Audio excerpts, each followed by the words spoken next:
Koiki Media, the world closer to your doorstep. Òní ní 22 a wà ní ìlú Ìgbòho ní agboolé Aládìkún. Olóyè Májàsọ́lá wọ́n ti wà ní ìtòsí. Kí gbogbo ẹ jẹ́ ká share program yìí ká pín ká. Olóyè Sunday Ìgbòho Májàsọ́lá ọmọ Aládìkún wọ́n ti wà ní ìtòsí báyìí.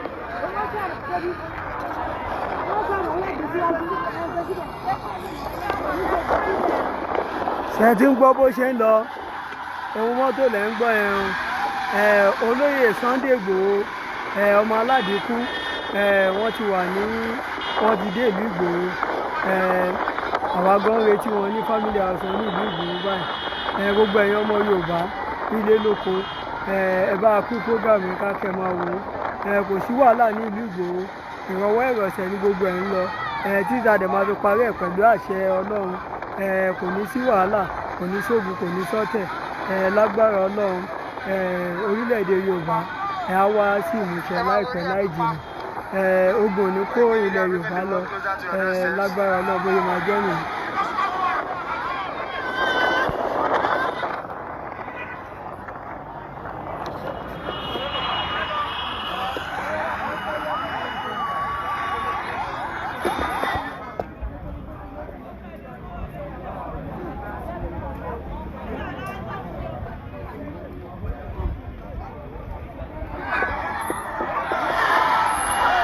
Àti ń gbọ́ gírígírí. Sunday Ìgbòho làwọn aráàlú tú jáde ni wọ́n wá pàdé yìí àwọn náà wá bọ́lẹ̀.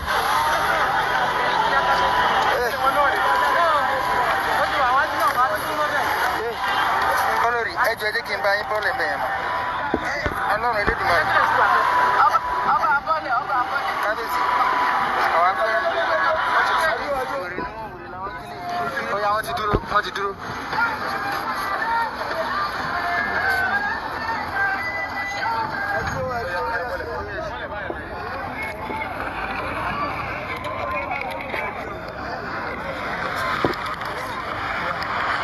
Koiki Media bringing the world closer to your doorsteps.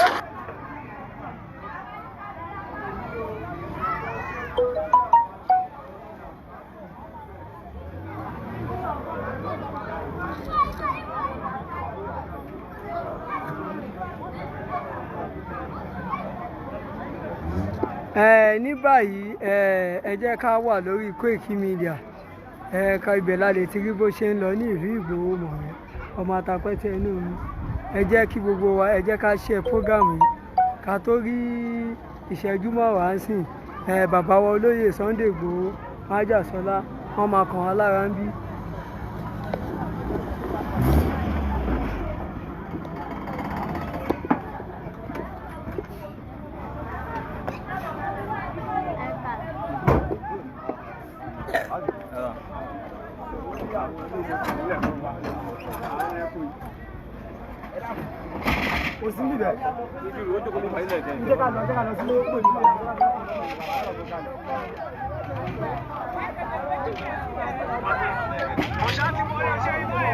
Oh yes, share broadcast, share it many times. Oh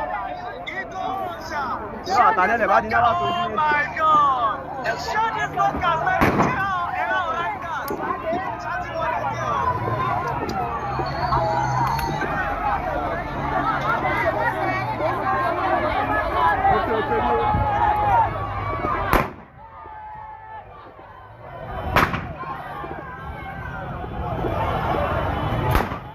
Koiki Media bringing the world closer to your doorstep. bàbá wo lóyè Sunday Igboho májàsọ́lá wọ́n ti dé sí ìlú Ìgbòho tìlù tìfọ́n ni wọ́n gbà wọ́n láàyè tìjó tayọ̀tayọ̀ làwọn ará ìlú pàdé wọn ní ìlú Ìgbòho mọ̀rẹ́ àwọn atafẹ́jẹ́ inú omi. Ó ṣá ọmọ aládìkú.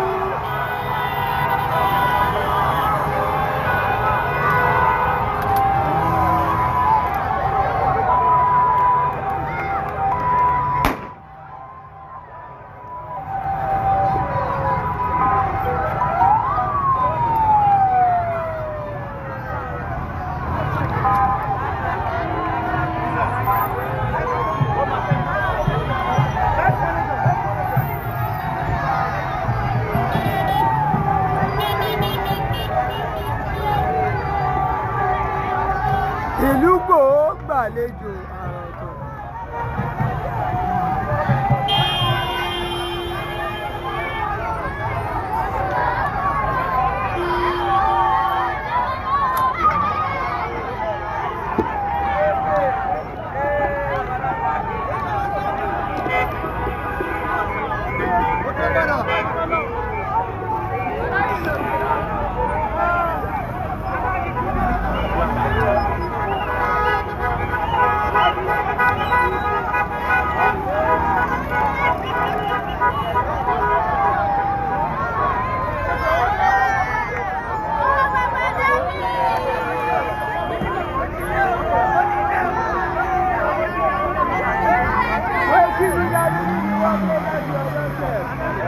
Ìlú Ìgbòho làwà ẹ́.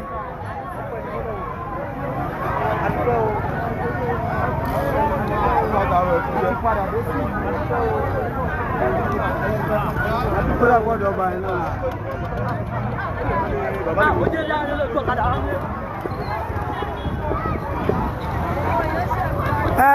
A wà ní ìlú Ìgbòho báyìí tí ijó tìlù òun làwọn ará ìlú nínú wọn dùn lọ́fíń pàdé Sunday Igboho. Bẹ́ẹ̀ ni.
Ní báyìí ló ṣe ń lọ ní ìlú Ìgbòho mọ̀rẹ́ ọmọ atapẹ́tẹ̀ inú omi.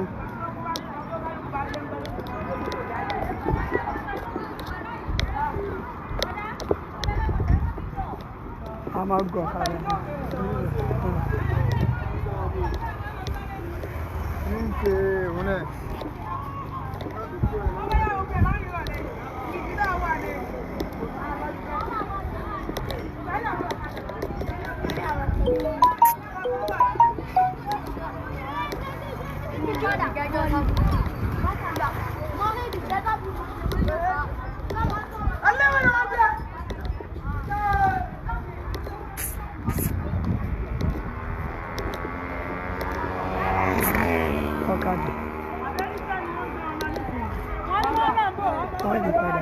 Ayin padà.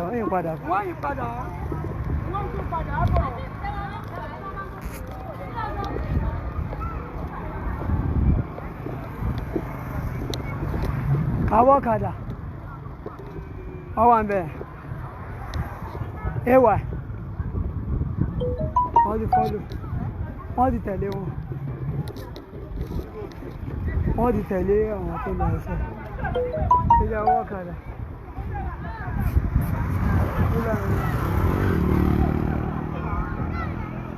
Hey, I don't care. Okada.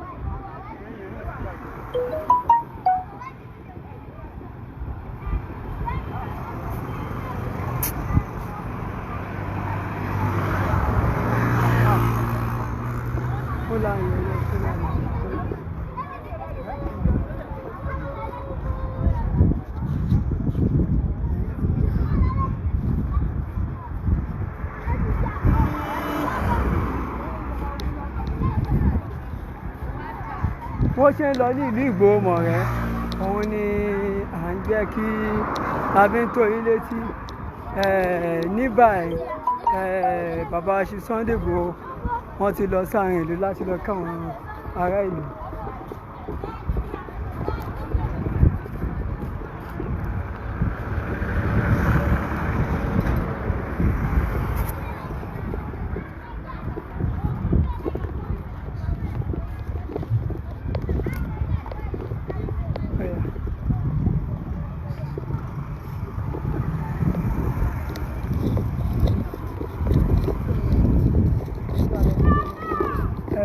ọ̀nà táwọn ọ̀rẹ́ ni bóyá ọ̀dọ̀ onígbò ni Sunday máa rí àwọn mọ́tò ọ̀hún lọ́fẹ́ fọ́lò tí wọ́n kọ́ bá lè fẹ́ yín kọ́ máa lè fà á mẹ́ta.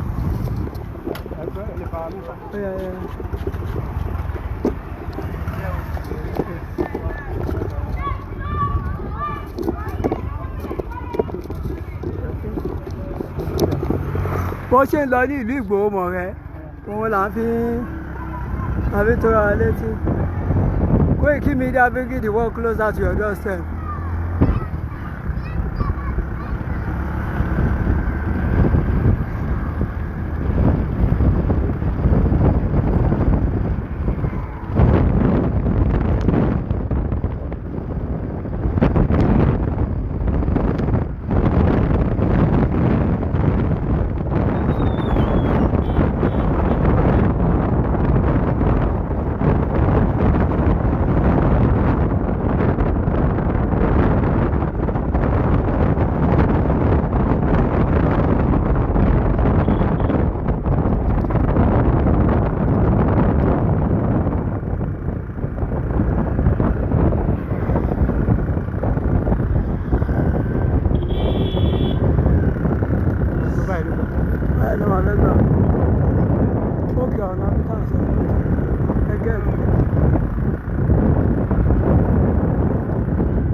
Sẹ́ẹ̀tì fóònù àwọn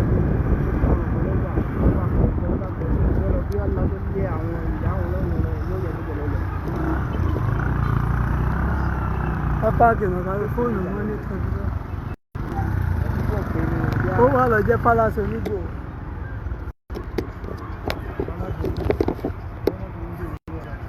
mo ń bọ̀ mo mọ̀. Hello? Wo mo bísí náà. Ẹjọ́ bó làwọn Sunday Igboho gbà.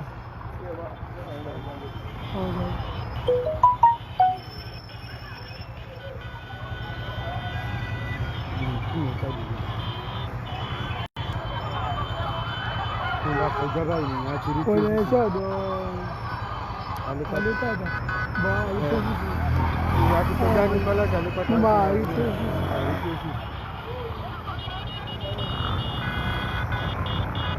Tó dára àwọn ẹni ẹ fọ́kọ̀ sílẹ̀ fún ọ̀nà fọ́kọ̀ sáàlẹ̀ báyìí.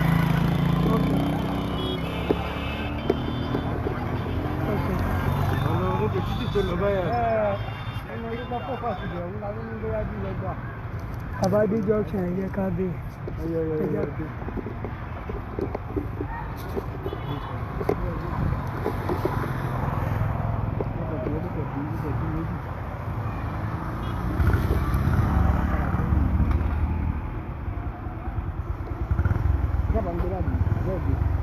Báàgì wà nínú ìpínlẹ̀.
bàbá kọ́ rè é dànù.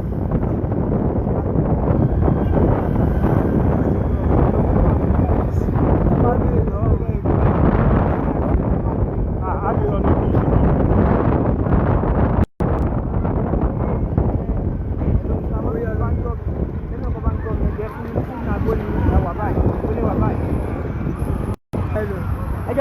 Ibo ni mọ́tò kọ́wọ́ ẹ gbà. Ilé ìyá ló jẹ wa. Abúlé lè wò yá ẹ̀ka sàn.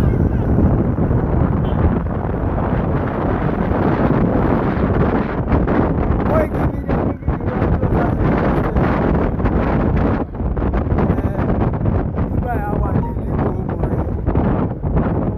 Ayẹyẹ màmá tó bí olóyè Sunday Igboho ọmọ ilẹ̀ Yorùbá. Gbogbo àwọn pátápátá ọmọ eré ló máa gbẹ̀yìn wa.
Ayo sudah lu.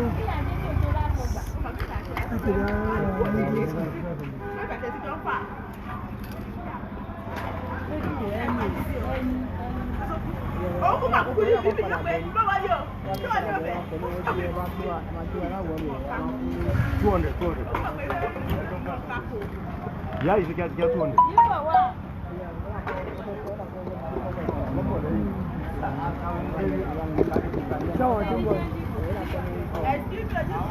Gbókè làwọn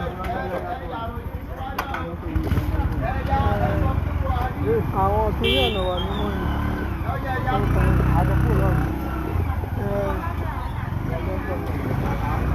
One gap. Ṣé ẹ̀yà ní ẹ̀yà tuntun fún ẹ̀yà tó lọ́rùn.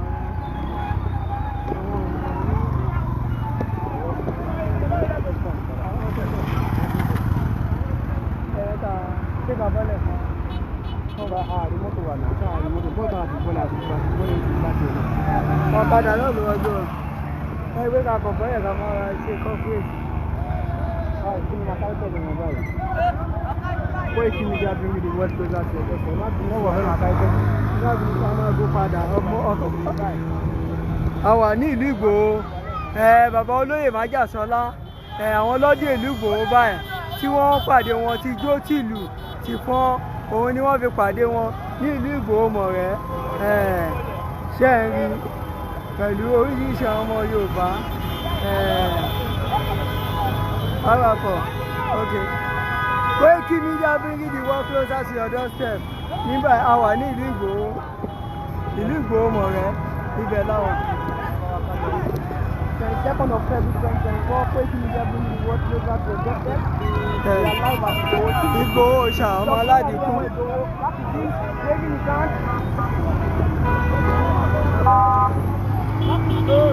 Ìlú Ìgbòho rẹ̀ o.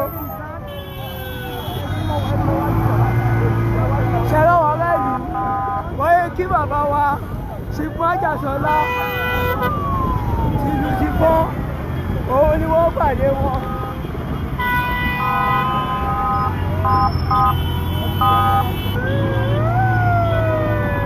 Koiki Media bringing the world closer to your doorstep. A wà ní ìlú Ìgbòho mọ̀rẹ́, àwọn pàdé bàbá wa Ìgbòho Òòṣà ọmọ Aládìkú. Ṣé ti rí tijó tìlù tìbọn ni wọ́n fi pàdé bàbá wa olóyè Májàsọ́lá ní ìlú Ìgbòho mọ̀rẹ́.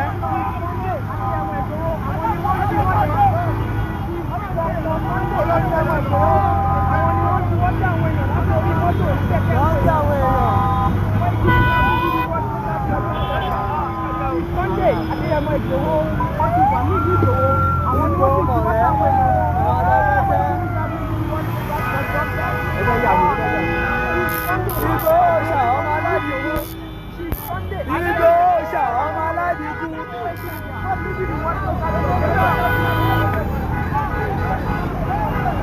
Ìlú Ìgbòho gbàlejò. Ìlú Ìgbòho gbàlejò.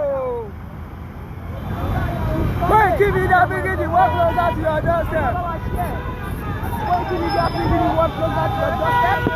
Sunday Adéyẹmọ Ìgbòho is already in Ìgbòho town. To welcome, to come and bury his mother, and people are here. They are welcoming his town, his hometown. Sunday Adéyẹmọ Ìgbòho. Koiki Media bringing the world closer to your doorstep. Ṣàtìrí tijó tìlù òun náà fi pàdé bàbá wa ní ìlú Ìgbòho. Sunday Adéyẹmọ Ìgbòho. Koiki Media bringing the world closer to your doorstep. Báwo máa ṣe ẹ̀rọ káàsì yìí? Ẹ bá máa fi kiri, ẹ bá máa láìkẹ̀.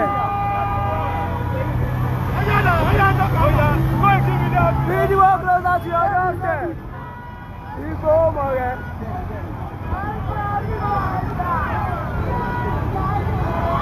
Chief Sunday Adéyẹmọ Ìgbòho ti wọnú ìlú Ìgbòho Ìlú Ìgbòho ní títì. láti wá sí ìyá wọn. Àwọn ọmọ ìlú Ìgbòho ń gbẹ́kọ̀ fún Chief Sunday Adéyẹmọ Inú wọn Ìgbòho. dùn, ìdùnnú ṣubú láyọ̀ nígbà tí Chief Sunday Ìgbòho ọmọ Aládìkú. Gbogbo àwọn ọmọ ìlú Ìgbòho báyìí. Bẹ́ẹ̀ ni ọmọ Aládìkú. Báwo máa ṣe ẹ̀rọ káàkiri? Báwo máa ṣe ẹ̀rọ àwọn?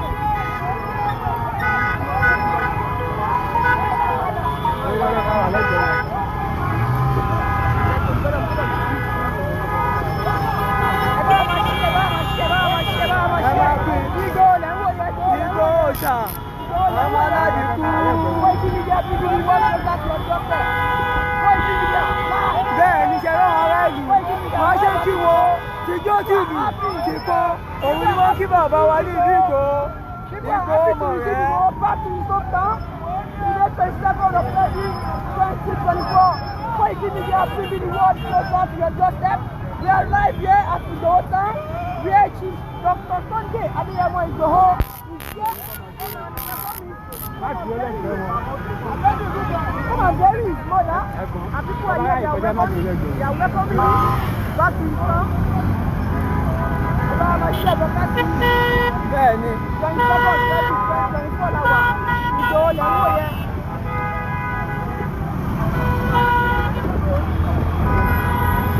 ìlú Ìgbòho mì tìtì.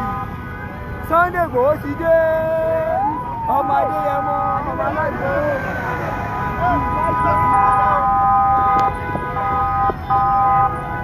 Tìlù ti fọ́, òun ni wọ́n gba Sunday Ìgbòho.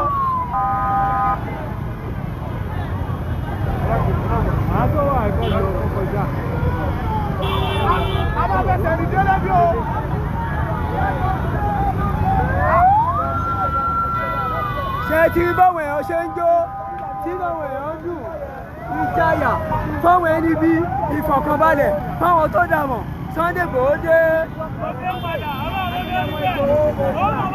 wọ́n ti padà sí ìlú Ìgbòho ìyá àwọn èèyàn dùn àwọn èèyàn dúpẹ́ lọ́wọ́ Ọlọ́run àwọn èèyàn gbé kọ́. ìdùnnú ṣubú layọ̀ ní ìlú Ìgbòho mọ̀rẹ́ bí bàbá wa Sunday Igboho ọmọ aládìíkú tọwọ́ ìlú Ìgbòho wá ìdùnnú ṣubú layọ̀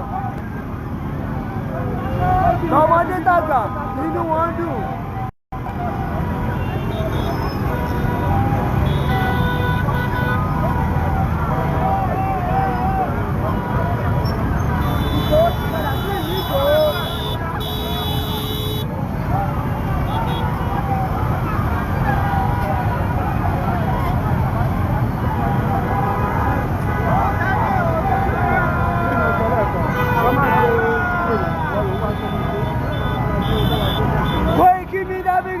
Closer to your doorstep. Olóyè Sunday Igboho ọmọ aládìíkú inú wọn dùn inú gbogbo àwọn ará ìlú Ìgbòho inú wọn dùn bí ọmọ wọn Sunday Igboho bóyá wọ ìlú wa inú wọn dùn.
Sunday Igboho bó ṣe wọlé.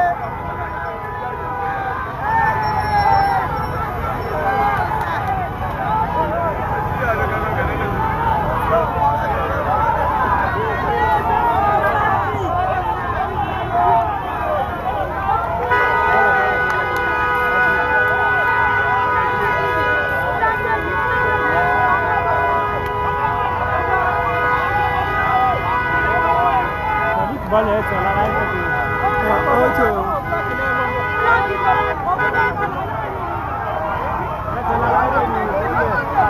lọ sí ọ̀dọ́ bọ́lẹ̀ ni.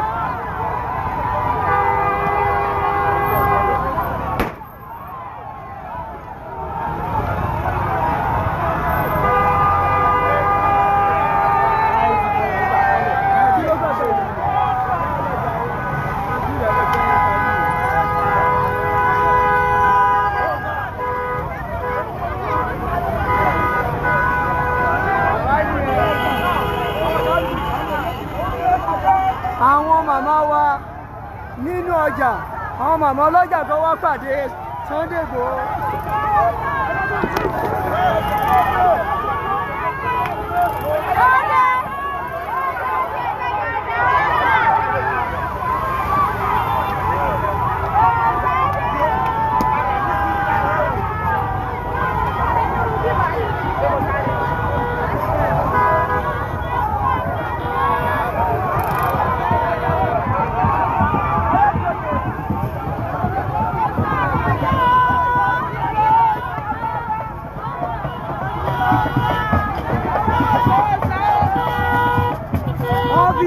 Ìlù ti fọ́n kí wọ́n pàdé bàbá wo olóyè Sunday Igboho ní ìlú Ìgbòho mọ̀rẹ́ tìlù ti fọ́n òun ni wọ́n gbà wọ́n wọlé inú wọn dùn wọ́n ń dàwọ́ ìdùnnú lọ́wọ́ ní ìlú Ìgbòho gẹ́gẹ́ bí ọmọ wọn Sunday Igboho ọmọ aládìkú bó ṣe wọlé Ìgbòho òòṣà ọmọ aládìkú ọmọ aládé làdé dáńdé adé olówó ìdúdàgbà fàlàfin òde Koiki Media bringing the world closer to your doorstep.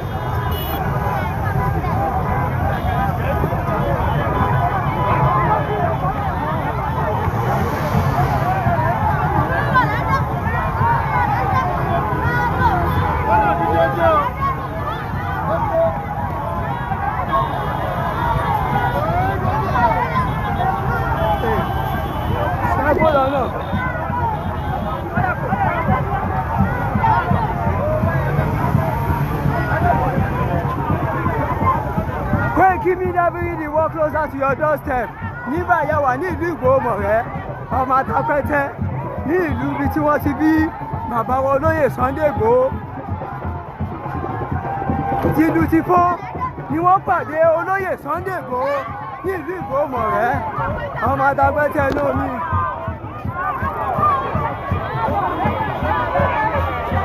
Ṣé lọ́wọ́ èèyàn lókè?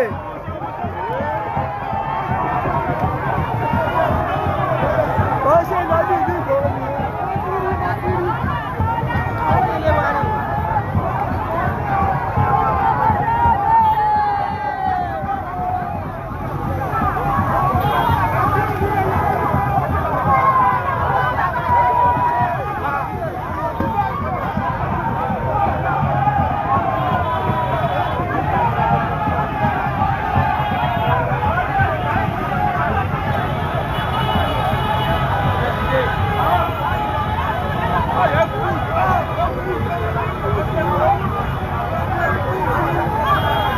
Ìlú Ìgbòho ń dùn lọ́wọ́lọ́wọ́ báyìí gẹ́gẹ́ bí olóyè Sunday Igboho Májàsọ́lá.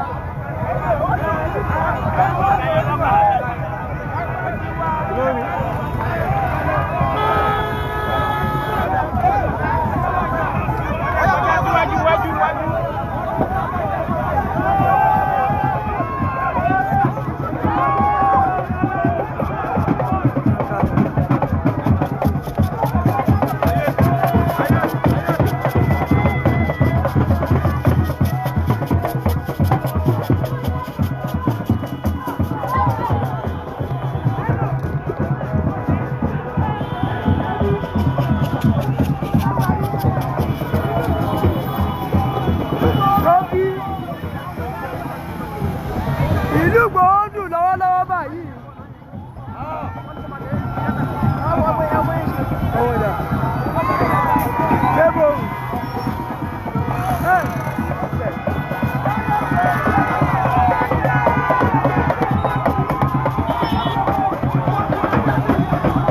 Olóyè Májàsọ́lá Sunday Igboho ṣókí.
Báyìí ló ṣe ń lọ ní ilé nílùú Ìgbòho Koiki Media bringing the world closer to your doorstep.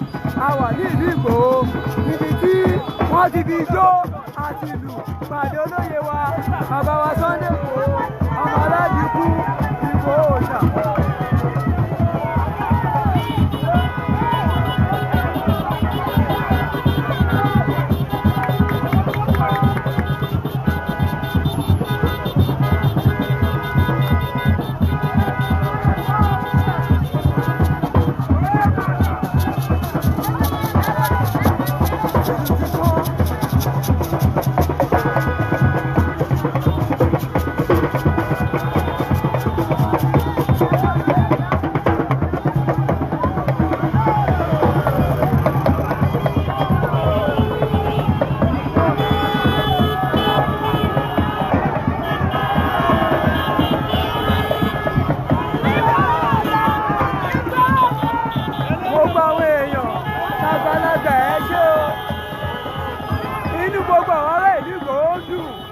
Gẹ́gẹ́ bí bàbá wa Májàsọ́lá kọ́ tẹ̀lú Ìgbòho.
Nínú wọn dùn ní ìlú Ìgbòho gẹ́gẹ́ bí bàbá wa Sunday Igboho Májàsọ́lá ṣe dé sí ìlú Ìgbòho inú tọwọ́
Sunday Igboho Òòṣà Àdìsá ọmọ Adéyẹmọ ọmọ Aládìkú wọ́n ti dé sí ìlú Ìgbòho báyìí tijó tìlù tìpọn ni wọ́n fi pàdé wọn ní ìlú Ìgbòho a wà ní ìlú Ìgbòho mọ̀ rẹ́ báyìí.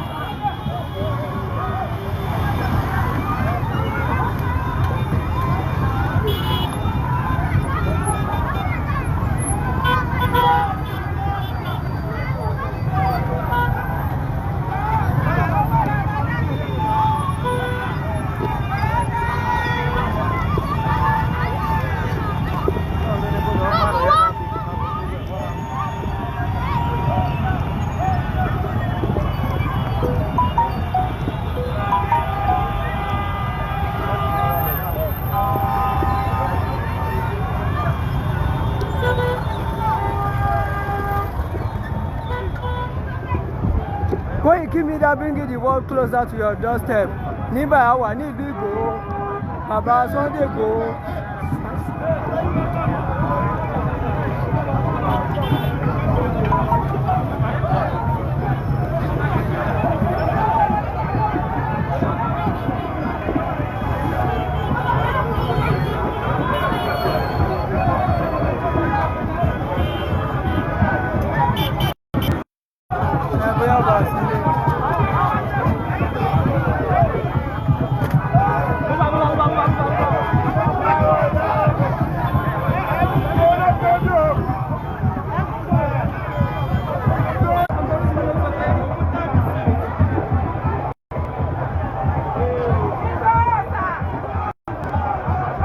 Ẹ bá wa share, kẹ́ bá wa like.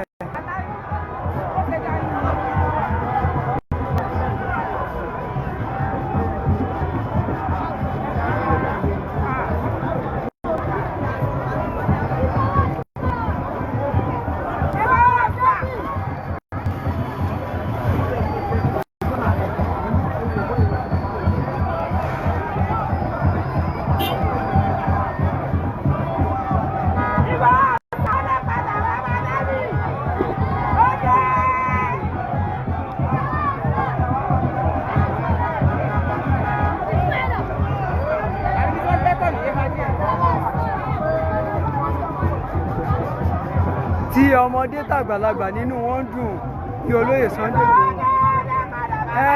Màmá wa ẹjọ́ máa kí lórúkọ yín mà. Àdìjà Nájímù. Báwo nínú yín ṣe ń dùn kẹbí ìṣìṣẹ́ ọmọ yín dé? Pẹ̀lú owó tẹ́tẹ́ ó dé padà ọmọ dání. Ẹ ṣé o ayọ̀tẹ̀ náà ní ìdìbànújẹ́ o. Ó kí pẹ̀lú ti yára ọlọ́wọ́ pẹ̀lú ti ọ. Àmì ẹ̀rọ̀mà láti iléeṣẹ́ Koiki Media ni. Báwo nínú yín ṣe dùn sí nígbà tẹ́ rí Sunday Igboho? A rí ọmọ ọba ọmọ Síkírà a rí ọmọ ọba àdúrà akọ ọmọ bòjì ọpẹyẹ ọmọ àdúgbò gbọdọ ọlọmọ ọfọràn tẹ. Àmì báwo nínú yín ṣe dùn tó nígbà tẹ́ rí? Inú ọba dùn kọ́dọ̀ ọmọ mi ní sáré Tinubu ọba dẹ̀. Ọpẹ́ ní fọlọ́. Lágbára náà ẹ̀yin náà ẹ jèrè ọmọ ẹ ṣé o. Igboho ọ̀sà ẹ̀ ní sírìn pẹ̀lú ọ̀gá Ọlọ́run. Àmín. ọmọ àlè.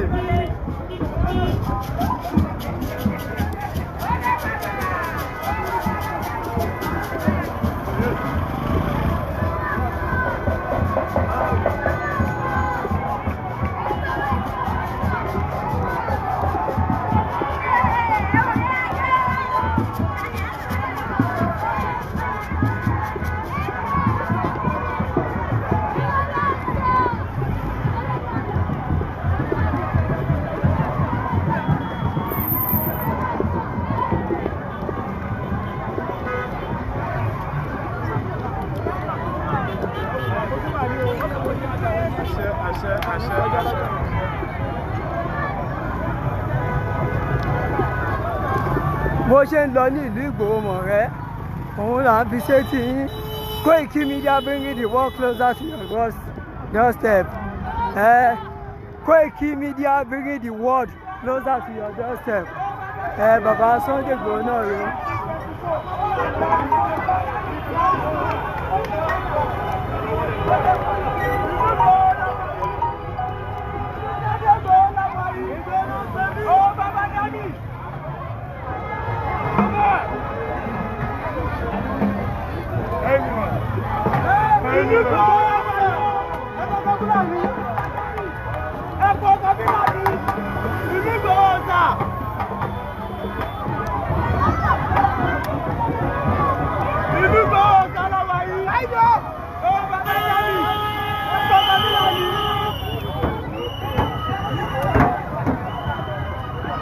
ìlú Ìgbòho gbàlejò lónìí bí ayé ń ṣe ìnáwó màmá wa tí wọ́n bí olóyè Sunday Igboho.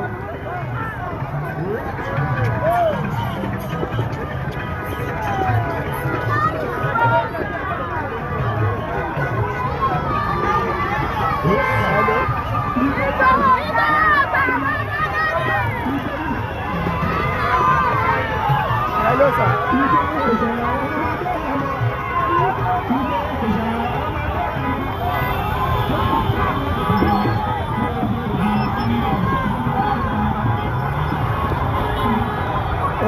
Okay, sir. Okay, sir. Okay, sir. Oh, okay.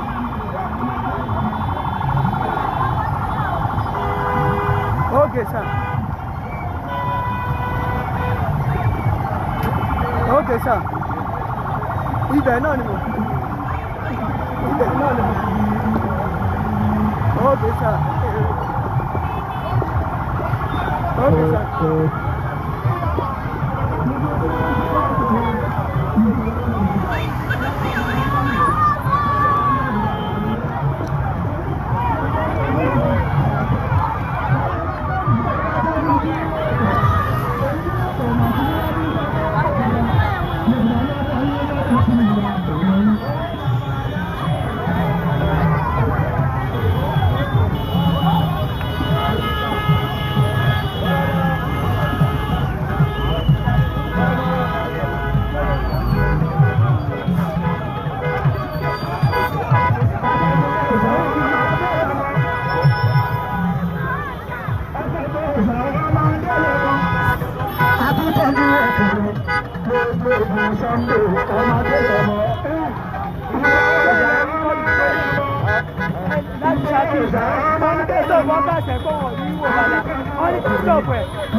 Give me that video, walk over your doorstep. Bàbá olóyè Sunday Igboho, ọmọ Adéyẹmọ, ọmọ Aládìkú, ọmọ níbi Igboho báyìí.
Closer to your doorstep. Inú gbogbo àwọn ìlú Ìgbòho dùn bí wọ́n ṣe rí bàbá wa olóyè.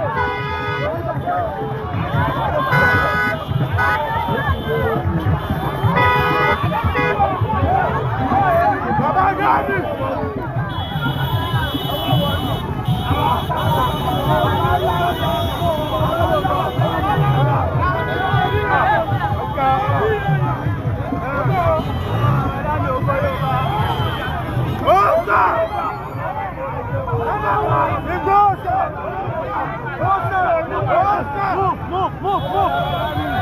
Move!